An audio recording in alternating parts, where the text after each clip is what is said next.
Para o Campeonato Mundial de Rally de 1984, a Audi decidiu explorar por completo as amplas liberdades permitidas pelo regulamento da categoria Grupo B.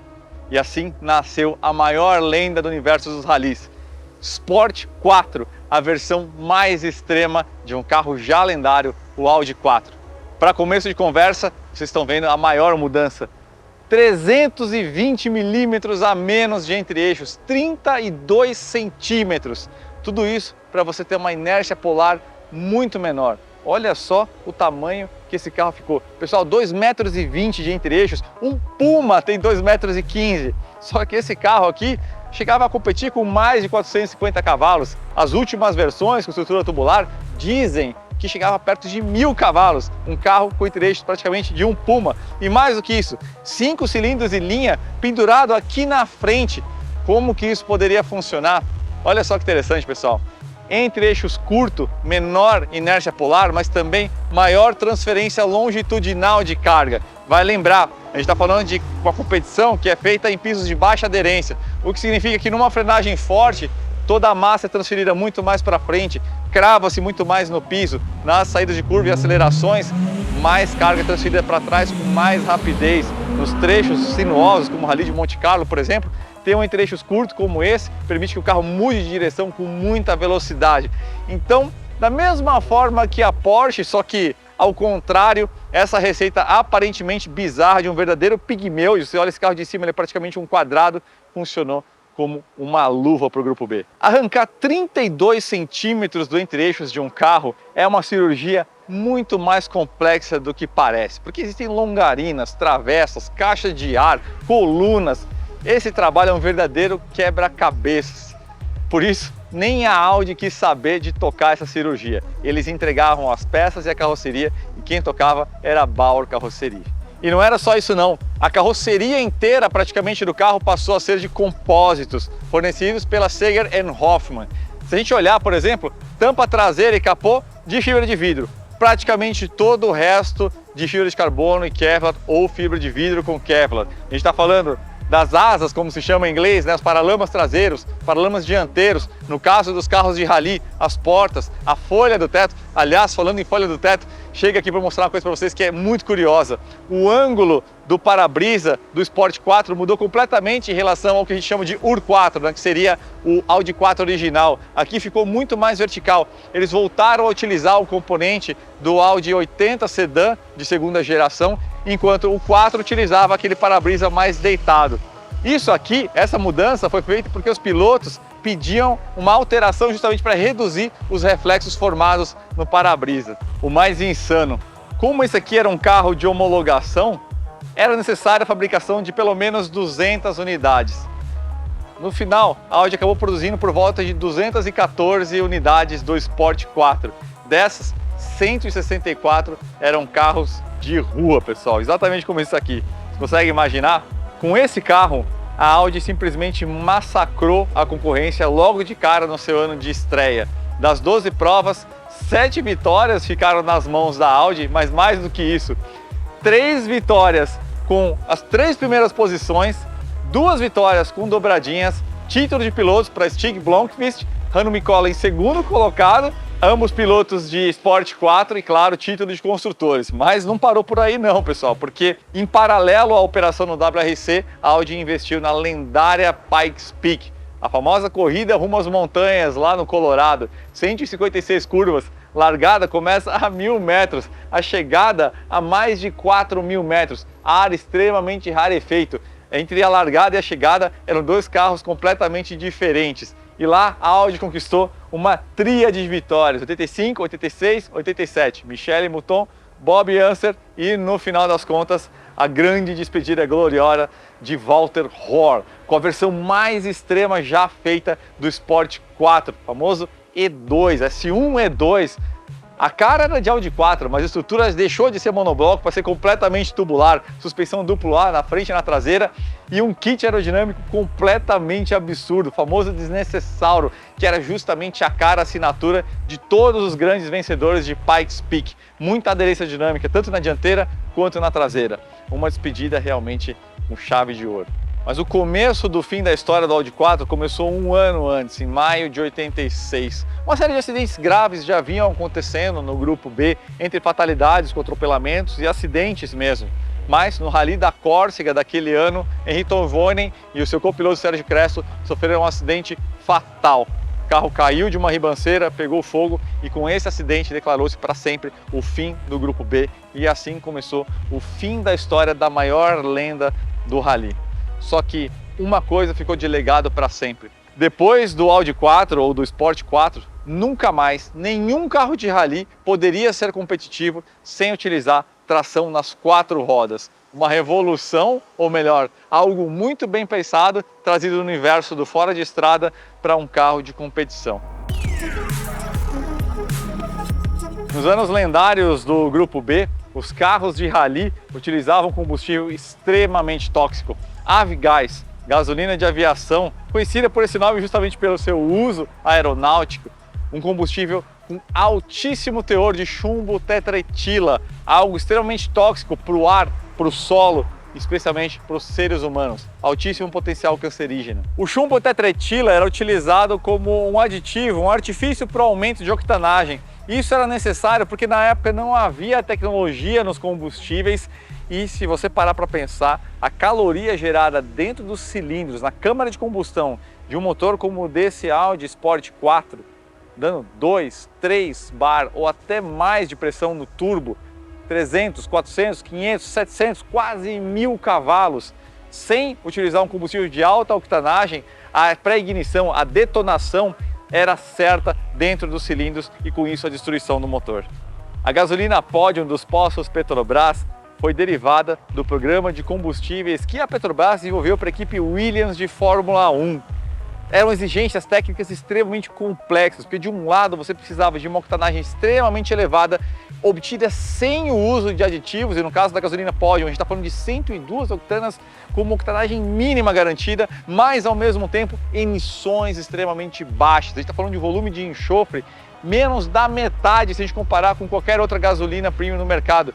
20 partes por milhão, é muito baixo o volume de emissões e ao mesmo tempo você tem uma performance tão elevada, com uma octanagem tão alta, sem o uso de aditivos. E esse legado do Motorsport continua, porque a gasolina Podium é o combustível oficial da Stock Car.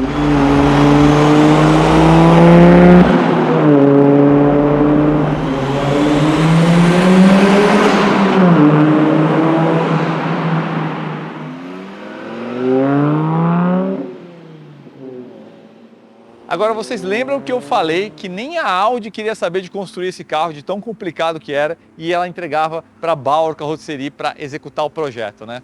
Bom, mas aqui no Brasil a gente tem gente mais do que disposta. Gustavão aqui, em primeiro lugar, esse é o Midnight que a gente mais esperou de toda a história do Flatout. Esse carro, na verdade, o projeto acompanha desde praticamente a história de nascimento do próprio Flatout. Mas mais do que isso, o Gustavo não criou uma réplica. Ele fez literalmente uma reconstrução, uma elaboração que os alemães chamam de como um rebuild, né? Rebuild. Porque é literalmente como a Audi produzia esse carro aqui. A Audi e as empresas associadas, como a Bauer. Então esse carro aqui utiliza os componentes originais e mais do que isso, o monobloco foi constituído exatamente como a Bauer realizava na época. E agora a gente vai poder entender, e vocês vão entender o nível de complexidade que é você fazer um Sport 4 como os caras faziam. 320 milímetros de entre-eixos a menos, né, Gustavão? 320. Agora, não é só cortar um naco e soldar, né? Não. Existem lugares exatamente determinados para você fazer esse corte, né? Você não pode remover, né, por exemplo, você não pode remover uma fatia daqui de 320 e juntar o carro porque você matou o carro.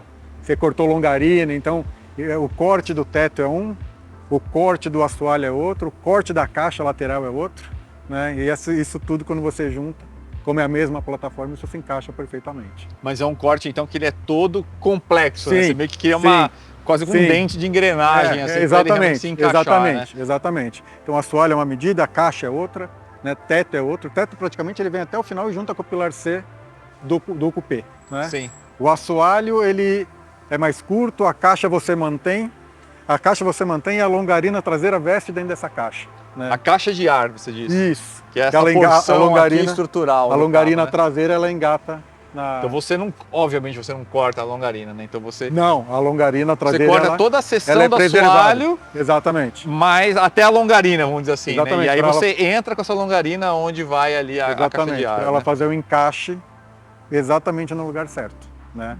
E daí você consegue ter o entre-eixo correto, né?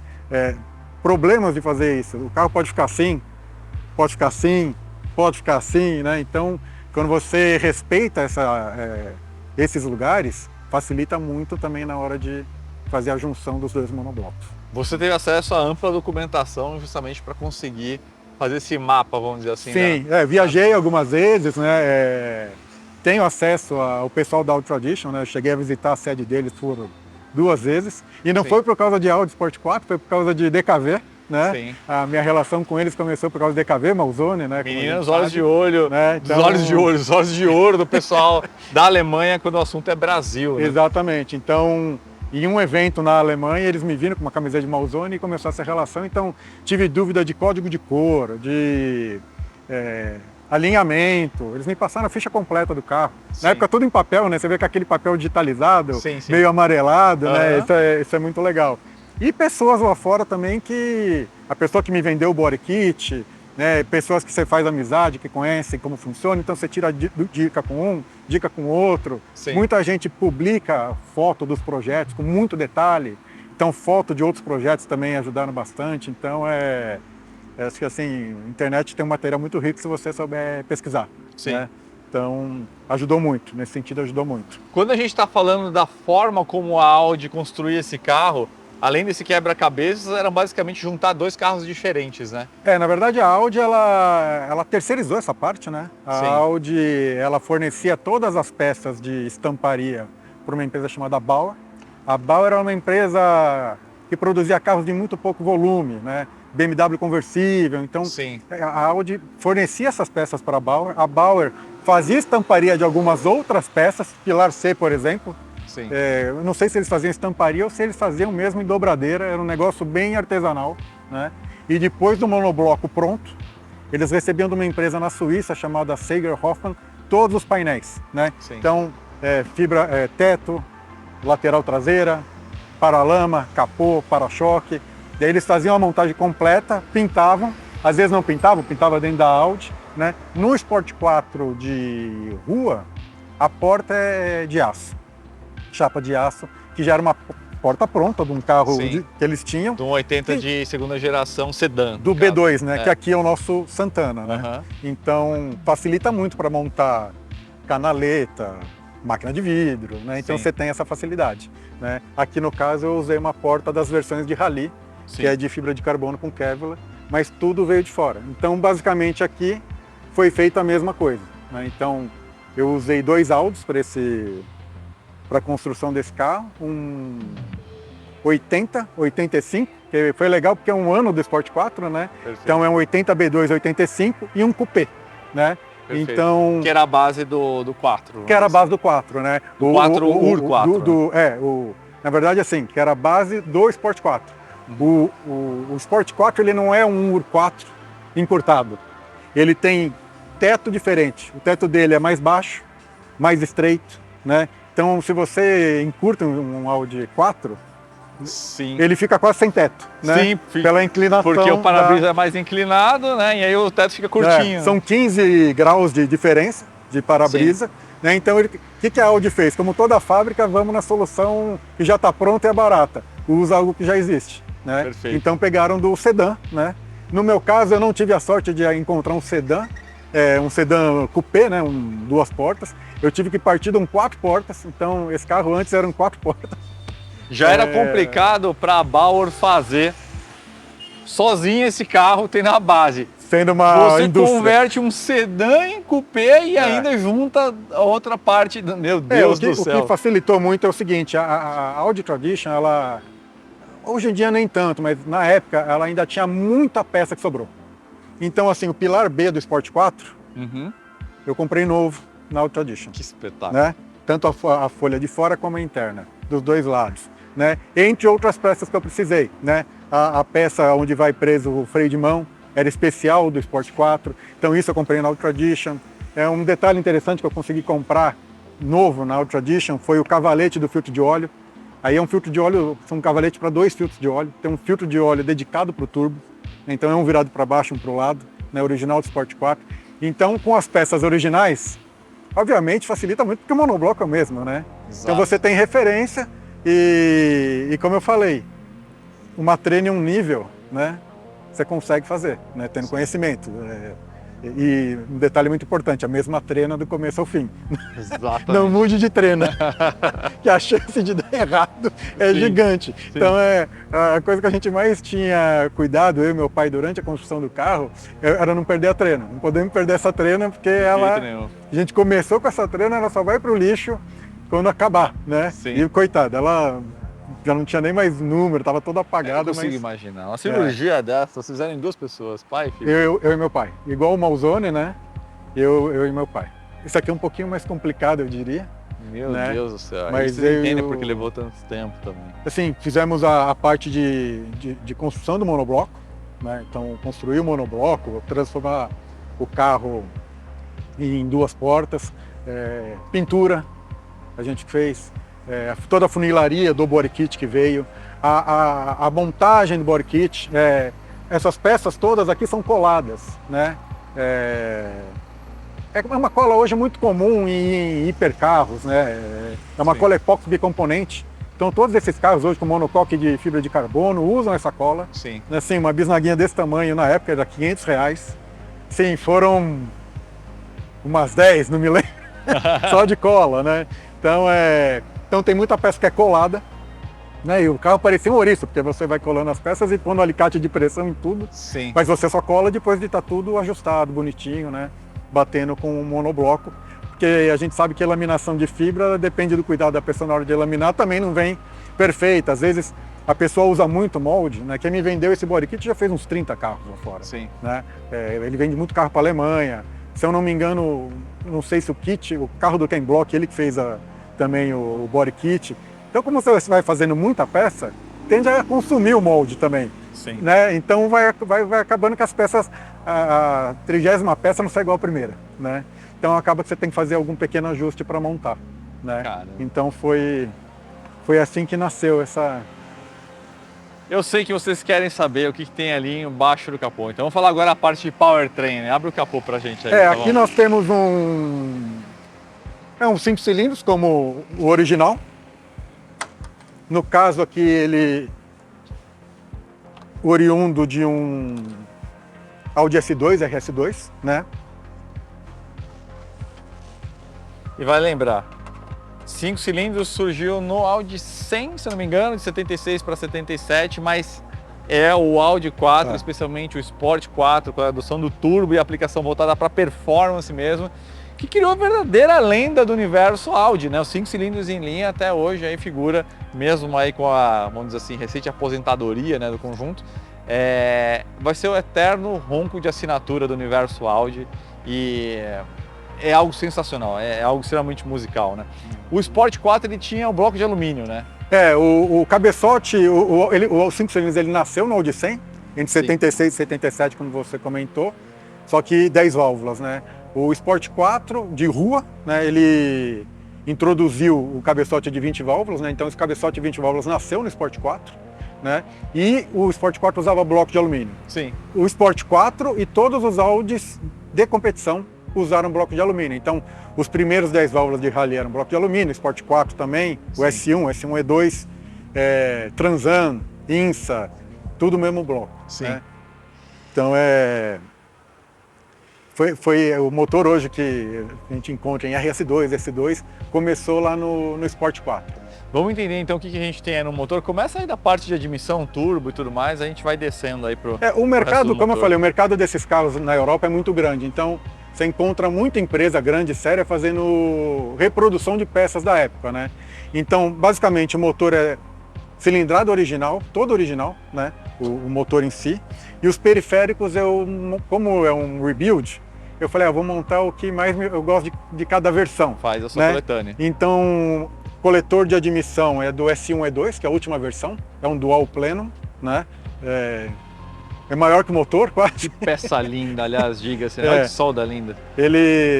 Esse dual plenum, aqui o coletor de escape é um coletor tubular também do S1 E2, veio de fora também, a pessoa teve acesso a um e copiou igual. Turbo compressor, é um KKK híbrido K26/K27. É um turbo de RS2 com um compressor K27, né? E era o Sport 4, que era o mesmo do Sport 4. Perfeito. Por que eu optei por isso? Para ele não ter tanto lag, né? E assim, nos testes que a gente já vem fazendo, o resultado está sendo muito legal porque o coletor tubular ajuda muito a reduzir o lag, né? Sim. Então ficou uma combinação muito boa, né? E que mais? Tampa de válvula é uma réplica de uma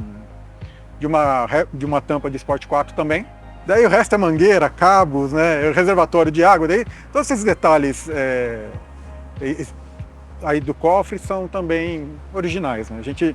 Quanto mais peça original você usar, menos problema você tem. Exato, né? Então a gente tenta usar o máximo de peça original. Uma diferença aqui na montagem é que o Sport 4 ele tem o radiador aqui, né? Parecido com o Gol, Passat, Santana. Sim. Não, Santana é dianteiro, né? Só que o cofre é tão apertado que ele ainda é inclinado. E a Bauer, se não me engano, ela fazia um corte na longarina para o radiador ficar dentro da longarina. Nossa, também. açougueiro mesmo. Era muito artesanal, né? Aqui o que a gente fez? A frente do Sport 4 ela é mais bicuda, é maior do que os outros modelos, né? Porque eles colocavam um intercooler muito grande. Então aqui o que a gente fez? A gente colocou um radiador frontal, né? O turbo sai para um intercooler que está embaixo desse radiador, que conecta nesse outro intercooler e entra no corpo de borboleta. É uma montagem muito parecida com o que o Dalbec fez naquele Golf preto dele, né? Então ele uniu um intercooler no outro. E aqui eu falei, putz, o intercooler lá embaixo, como que eu vou trazer tubo? Eu falei, já sei. Outro intercooler aí e vai casar certinho. Esse carro ele tá começando, ele tá rodando já há relativamente pouco tempo, né? Então você está no setup inicial dele. O projeto nós começamos em setembro de 15, né? E a gente trabalhou um mês basicamente para desmanchar os dois carros, cortar, fazer os cortes certos e engatar um ao outro. O body kit só chegou em fevereiro de 16, né? E a partida dele foi dada em outubro de 22. Né? Então ele já funciona há 2 anos. Sim. Só que daí a gente foi trabalhando combinação de mole amortecedor, né? Diâmetro de cilindro mestre, né? Vazamento de óleo, vazamento de água. Um longo shakedown. Então ele está em shakedown aí há 2 anos, né? Sim. E agora a gente está chegando na fase final de acerto, que assim, hoje ele está trabalhando com 0,7 bar, mas assim, tem conjunto aí para chegar talvez a 1,8, né? Sim. Então, assim, é uma configuração de turbo, injetores que deve chegar próxima mais ou menos na potência do S1 de rally mesmo, que é nos 400, 420 cavalos. Sensacional.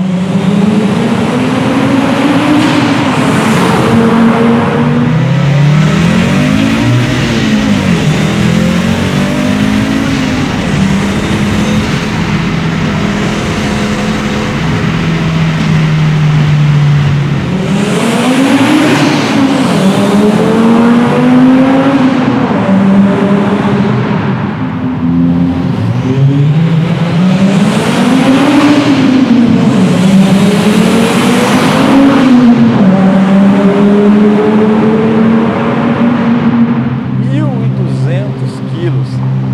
Pessoal, esse é um carro de tração integral, turbo, câmbio parrudo, aliás, um câmbio de 6 marchas aqui.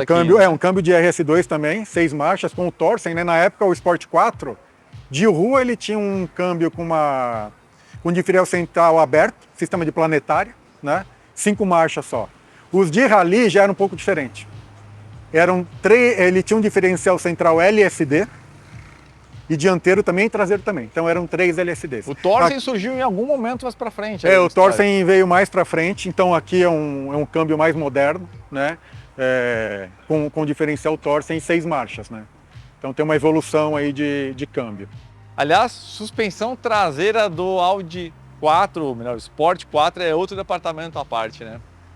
Na verdade o Audi 4, né, que nasceu em 1980, solução da fábrica. O uso que já tem, que é mais barato. Simplesmente eles utilizaram agregado, bandeja, coluna, dianteiro, atrás. Então é um U olhando outro U, né? Caramba! No Sport 4 é o mesmo sistema, só que o que eles fizeram? As bandejas são tubulares. Então o Sport 4 ele tem bandeja tubular, com um pivô uniball, com um bilongo, com uma regulagem muito grande, né? Porque quando você reduz o entre-eixo, a tendência é a traseira querer ultrapassar a frente, né? Sim. Então você trabalha bem tem muita margem para trabalhar em bitola para ver o comportamento que mais te agrada, né? Tinha piloto de rally que usava a bitola traseira maior que a dianteira. Tinha gente que fazia estilo romizeta, né? Sim, o carro rotacionar. Romizeta, se não for daquele jeito, ela é inguiável, né? Aliás, fica isso. Quando você tem uma bitola traseira maior, o carro fica mais dianteiro. Quando você diminui a bitola traseira, aí o carro vira ao contrário, gira em torno do próprio eixo com muito mais facilidade. Então, as diferenças que o Sport 4 tinha, além das bandejas, tanto na frente quanto atrás, tinha uns tirantes, que a bandeja ela segue o mesmo desenho do Passat, Santana, ela é uma bandeja pequenininha. Então existiam uns tirantes, uns presos no tubo dianteiro da alma ali, prendia a longarina, e aqui o Sport 4, o nosso assoalho traseiro, ele tinha uma peça que a Bauer também fazia, né, com um tirante com uniball para quando você acelerar a bandeja não ter aquele comportamento de ir para trás. Sim. Então se você olhar um mock-up assim do powertrain do Sport 4, você vai ver 4 tirantes, né? Então era essa a diferença. Os carros de rally, o que eles faziam? Né? Daí até algo legal de comentar. A Bauer fazia os carros, só que quando era para a área de competição, esses carros iam para Autosport, e lá eles cortavam, soldavam reforço. Por exemplo, tanto o 4 quanto o Sport 4, o suporte do diferencial traseiro é no agregado. No de rally, eles iam colocar esse mesmo suporte no monobloco. E a parte dianteira também e o câmbio também, no meio do túnel. Eles faziam um reforço no túnel para prender no túnel. Por quê? Porque, como devia destruir suspensão até dizer chega, eles podiam baixar todo o conjunto de suspensão e o conjunto de câmbio e diferencial você não precisava mexer. Né? Então era uma solução ali para os caras eram mó açougueiro, meu. Mas era... Que loucura. A Audi Tradition, né, na visita que eu fiz lá em 2022, eles me mostraram o único carro que eles têm no acervo de rally que não foi restaurado. É um Audi 200 que o Walter Hall usou em 87. Tá. O único que não precisou de restauração, porque todos os outros precisaram ser restaurados. Né? Então rally é extremamente cruel. O Gustavo, com essa relação toda com a Audi, conhece mais uma história maluca que a gente sempre vê os alemães como, e eles são mesmo, né, uma referência de organização. Agora, você consegue imaginar uma fábrica, uma marca tão importante quanto essa, perder um carro desses dentro da própria fábrica? Qual que é essa história aí, meu? Antes da minha viagem em 22, né, para a Alemanha, eu sempre acabo visitando o Ingolstadt, visito a sede da Audi Tradition, já tinha circulado umas fotos de um monobloco de Sport 4 e uns robôs em volta. Sim. Daí o pessoal começou com rumores, vão começar a fazer de novo, tudo mais. E quando eu fiz a visita à sede deles, existiam 2 Sport 4 e esse monobloco no meio. Daí eu perguntei para o meu amigo da Audi Tradition, o Alex, falei, Alex, o que é isso aqui? Ele falou, isso aqui encontraram outro dia aí em um lugar, ficou 35 anos perdido. Eu pensei, puta, eu me matando para construir um e tinha um perdido aqui, né? Então, eles mantiveram no acervo E a decisão do head da Ultra Não, mas Edition espera aí, hoje como é eles não- acharam? Por que acho que perderam? não... Acharam porque alguém precisava de espaço, abriu alguma sala, um depósito, estava lá, né? Deus do céu. Mas assim, como perdeu em 1985, 6, ninguém sabe, ninguém soube explicar. Deus, Né? que Mas espetáculo. encontraram e a decisão foi não, vai ficar como está, até porque o acervo deles de Sport 4 é enorme, né? Eles têm alguns, um de cada cor, né? Eles só não têm o preto, né? O preto fizeram só 2 unidades, uma para o Walter Rohr e outra para o Fernando Pieck, né? Então foram os 2 únicos pretos e particularmente eu acho que não é uma cor que combina bem com esse carro, Sim. né? Então é isso, está decidido que vai ficar lá, né? Tá. Bem interessante.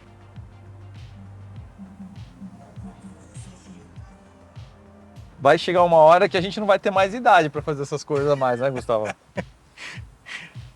Já é difícil. Que sensação de doida. calça é pior ainda. Olha só, teto aqui de fibra de carbono e Kevlar, gaiola, tudo você fez com seu pai. Eu e meu pai. Que coisa espetacular. É bom a gente ter amigos assim, porque a gente se sente normal, por mais idiota e maluco que a nossa ideia seja, nunca chega no nível desses caras, entendeu? E deixar bem claro que teve discussão, óbvio, né? Faz assim, faz assado, né? Sempre tem, né? Sempre tem. Mas é graças às discussões que o projeto fica ainda mais legal, né? Cara, é doido, olha isso, esse assoalho traseiro. Cara, o assoalho traseiro onde iria o banco tá aqui, grudado já, alguns modelos, até os X-Works, né, que o pessoal chama, que eram os carros de rally oficiais, nessa parte aqui do banco traseiro, eles faziam uma cava, cortavam e faziam uma chapa arredondada para caber o banco ir mais para trás. Walter Rohr, por exemplo, eu tenho uma foto com ele, eu bato no ombro dele. Nossa. Ele tem 1,92 m. Imagina ele dentro disso aqui, né? Cara, e esse cara gosta de Porsche, correu de Porsche, que loucura, né, meu? Ele correu de tudo, né? Sim, mas o Porsche não é um carro de teto alto, né? Que doido isso. Cara, a posição de direção é bem legal, cara. Interessante, meu. Fala um pouquinho aqui sobre a parte da cabine. Esse equipamento, aliás, o que é, cara? Isso aqui esse é um Howden, esse é um Howden, um Rally Computer, né, da época. Bem, basicamente, console aqui é um console de Sport 4, né? Tá. Só que ele foi feito de fibra, bem levinho, é uma casquinha de fibra. E o acabamento a gente usou flocagem, né? Então é um pó de nylon pulverizado aqui em cima. Ah, por isso. Em algum momento você pode pensar que é um revestimento, mas aí você começa a olhar e fala, você está acompanhando a forma toda do começo ao fim. É o mesmo material da parte interna de caixinha de óculos, né? Então, muito carro de rally moderno usa isso. Ele é bom porque ele evita reflexo no para-brisa. Reflexo, que foi um dos motivos que os pilotos reclamavam do para-brisa do 4. Então, eu pensei em fazer de fibra de carbono, eu falei, não, eu acho que é muito ficou a cara demais para a época, eu queria algo mais tradicional possível, né? O combinado de instrumento é Audi, só que é o mesmo layout, só que do Audi 200, é muito semelhante ao do Sport 4, né? Instrumentos aqui da Audi que eu tive o prazer de tirar da caixa novo, meu pai trabalhou na Audi, então a gente comprou muita coisa de estoque antigo deles, até porque eles trouxeram muita coisa de carro que nem veio para o Brasil, né? Então foi para gente que gostava. Então ali, pressão de óleo, temperatura e voltímetro. Então ali você tem temperatura de água, velocímetro, né? Sim. Contagiros e o tanque. Aqui um instrumento VDO também, de pressão de turbo, né? E aqui farol, lanterna, farol. Sim. Os faróis de milha em 2 estágios. Então o primeiro estágio acende os 2 de cima e o segundo estágio acende os 6. O segundo estágio acende o estádio, porque... E daí o alternador pede arrego. Que loucura, cara. Me conta a história, inclusive, desses faróis aí, porque tem história aí também, né? Esses faróis foi o seguinte, né? Não é feito mais, é uma raridade hoje. E um dia, sabe aquele dia que você não tem nada para fazer e fica no eBay procurando coisa? Apareceram 6. E daí eu falei, compro ou não compro? Falei, puta, se eu ficar comprando, eu não vou comprar. Eu vou comprar esse negócio. Daí eu comprei. Aquela cena que o cara tropeça, isso aqui, passa o cartão e aparece, foi tipo isso. Daí eu comprei os faróis, né? A pessoa que me vendeu o body kit me mandou o desenho técnico do suporte de alumínio, comprei a chapa, mandei cortar em laser, né? A gente fez o suporte igual era também os de rally da época. E tá aí, porque o farol dele como todo carro da época, não ilumina quase nada, né? Então Sim. é um belo pretexto para fazer todo... E eu acho que assim, dá um charme aí pra frente. Dá né? a assinatura de estilo do carro de competição, né? Então, Hauda Rally Computer. Aqui o embleminha original mesmo, que eu comprei na Ultra Edition, né? 4. Manopla original também, só que daí tem Sim. uma moedinha aí Auto Sport. Bancos Concha. Que mais? Os cintos. O cinto é uma Olha história... isso aqui, ó. Eu sei que você é meio obsceno, estou pedindo para você fazer, né? Mas olha isso, pessoal. De época isso aqui, Isso né? aqui é um cinto Schrott de época, novo. Nunca foi usado. A história é o seguinte, o ex-sócio do meu pai, o Wilson, né, amigo dele de infância, fizeram um rally juntos, né? Uma história até engraçada. O Wilson tinha um Bug Cadron e meu pai uma Variant. Então eles tiravam o motor do Bug Cadron, que tinha comando P2 e tudo mais, punham na Variant e fazer rally, né? Parece coisa lá do Piquet que tirava o motor exatamente, de Fusca. Né? Meu pai participou do primeiro rally de velocidade do Brasil. Sim. E o organizador, um português, ele, muito a contragosto, deixou eles participarem. Eles ainda foram terceiro lugar na categoria, só porque não podia quebrar o carro. Bem, daí resumindo, ele foi fazer rally depois com outro amigo, né, o Klaus, já falecido, e o Klaus viajava muito para a Alemanha e ele comprou esse cinto, né, para pôr num Gol a ar, que eles iam fazer rally. Só que daí acabaram desistindo de fazer rally e esse cinto ficou guardado todo esse tempo. Que loucura. Daí, em um aniversário meu, ele me deu de presente. Ele falou, da época, daí eu coloquei aqui. Cara, que coisa espetacular. Presentão. O que vocês estão testemunhando aqui, pessoal, é um carro que talvez seja até único na América Latina, né? Provavelmente. Não, existe um no Paraguai, né? Feito por uma empresa chamada RTA, e um na Argentina, né? Só que os dois são S1 E2, aquele cheio de asa, que foi um dilema que eu tive na época. Eu achei que seria muito absurdo. Eu falei, em São Paulo, aquela frente dele, a primeira valeta eu ia arrancar a frente do carro. Sim. E eu falei, eu quero usar, né? Então eu achei que não funcionaria. Agora, depois desse pronto, eu tenho um outro para começar, vai ser o ente-eixo longo das válvulas. Quem sabe um dia não pensa em formar aí a trinca, né? Ter uma versão de cada. Fazer a evolução disso aqui. Mas o que eu estava dizendo vocês estão testemunhando aqui um carro feito do jeito que a Audi fazia, com os componentes que a Audi utilizava, e em duas pessoas, projeto de pai e filho. E muita relação e muita história vocês têm com a Audi também. Sim, meu pai trabalhou na Audi por 7 anos, na Audi do Brasil. Muito conhecimento, muita experiência, o pai dele, né? Aquele vídeo Midnight, né, do GT Malzone, que ele mesmo construiu, algo espetacular. E para se chegar num nível de execução disso que vocês estão vendo, realmente além dos 10 anos de projeto em si, você precisa ter uma vida realmente dedicada. Uma coisa que teve muita isso, também foi cerveja. Sem cerveja seria impossível. Isso aqui é histórico, caras. Gustavo, você é foda. Você e seu pai são um espetáculo. Valeu. Admiro muito projetos como esse, e essa história não acaba por aqui.